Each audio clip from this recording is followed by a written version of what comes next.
शानदार इसकी लिस्टिंग हुई है, आज डिटेल्स बताएं। आप कह रहे हैं शानदार, धमाकेदार, दमदार, मैं कहता हूं धुरंधर लिस्टिंग भी एक तरह से कह जा सकती है मीशो के लिए। और 3-4 कारण हैं मेन, उन वजहों से ये स्टॉक जो है काफ़ी तेज़ी से आज बढ़ रहा है और ये लिस्टिंग जो है बहुत अच्छी रही है। सबसे पहले तो इस इशू की डिमांड, अगर आप आईपीओ देखें तो करीब 80 टाइम्स ओवर सब्सक्राइब हुआ था, HNI 38 टाइम और QIB भी 120 टाइम के आसपास सब्सक्रिप्शन था। तो एक बहुत सारा डिमांड एंटिसिपेशन जो था, उस वजह से ओपनिंग अच्छी होनी ही थी, वो एक्सपेक्टेड था।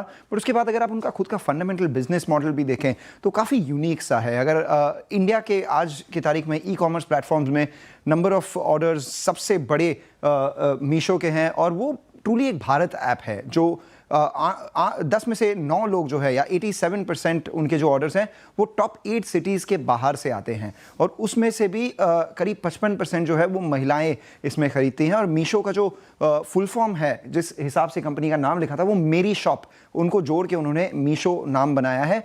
और अगर आप देखें तो कंपनी ना सेलर्स से कमीशन मांगती है या बायर्स से प्लेटफॉर्म फ़ी चाहती है, वो अपना लॉजिस्टिक्स और एडवर्टीजमेंट से ही सबसे ज़्यादा पैसा कमाते हैं। और उनके नंबर्स भी काफ़ी तेज़ हैं, तेज़ तर्रार। पहले हाफ ऑफ दिस ईयर में 23 करोड़ यूज़र्स ने ट्रांजैक्ट किया था इस बिज़नेस में।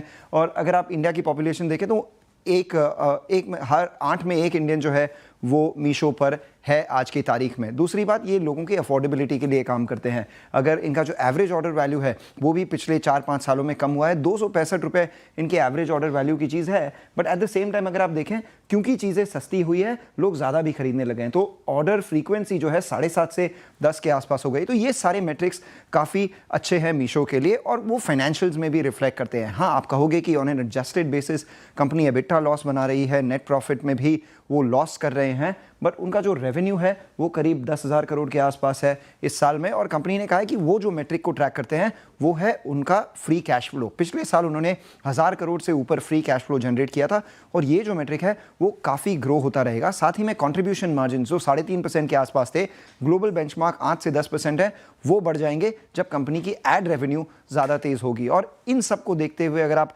अपॉर्चुनिटी देखें तो 700-800 मिलियन स्मार्टफोन यूज़र्स हैं, करीब 250 से 270 ही ई-कॉमर्स पे हैं। फाइनल क्वेश्चन, प्राइस कितना है? अगर आप प्राइस टू सेल्स देखें, क्योंकि ये एबिटा और नेट प्रॉफिट पे ऑब्वियसली लॉस मेकिंग है, फ्री कैश फ्लो है, प्राइस टू सेल्स देखें तो बाकी सब पेयर्स से भी after 60% up move, price to sales multiple जो है मीशो का निचले हाफ में ही है। हाँ, ट्रेंड 9 टाइम्स है, लेंसकार्ट इटर्नल 11-14 टाइम है, स्विगी 6 टाइम है, ये 8 टाइम है। बट रिमेंबर, ये एबिटा लॉस मेकिंग है और नेट प्रॉफिट लॉस मेकिंग है। वो आगे जाके फ्री कैश फ्लो जैसे ही बढ़ेगा, कंपनी ने कहा है कि बाकी मेट्रिक्स भी साथ में आ जाएंगे।